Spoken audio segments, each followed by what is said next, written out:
Ọlọ́run máa jẹ́ ìṣòro náà. Ọlọ́run máa jẹ́ gbogbo tó yẹ. Gbogbo tó lọ́wọ́ mi àrò dalẹ̀. Ọlọ́run ṣàánú mi. Ọlọ́run máa jẹ́ ìṣòro náà. Máa jẹ́ ìṣòro náà. Ọlọ́run máa jẹ́ gbogbo tó yẹ. Gbogbo tó lọ́wọ́ mi àrò dalẹ̀. Ọlọ́run ṣàánú mi. Wọ́n ní sọ́ọ̀dù lápapọ̀ yọ̀lọ́ba. Kó tó kàn á bí.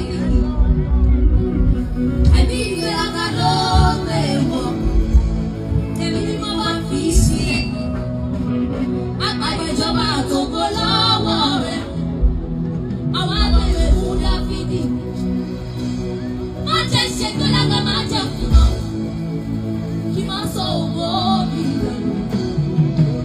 Àní má gbàgbé pé mo rí bá ṣe tó ló ṣe máa ń fọ olórí bó bá ṣe lógo tó ló ṣe máa lókun tó.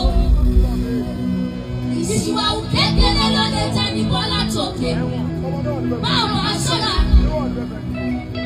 Jẹ́jẹ́ pé ẹni tó wà lókè ìlàkùnkùn wá kiri lọ́wọ́ lọ́gọ̀ òfurá. Ògo mi máa jọ̀dá pínlẹ̀. Because you decided to come to the presence of the Lord, Jesus will never fail you. Ẹgbẹ́ ọwọ́ tún yẹ sókè sí Ọlọ́run máa jẹ́ ìṣòro náà. I hear somebody sing. Ọlọ́run máa jẹ́ ìṣòro náà. Àwọn ọ̀dọ́ ọlọ́pàá jù bí bàìsàn pé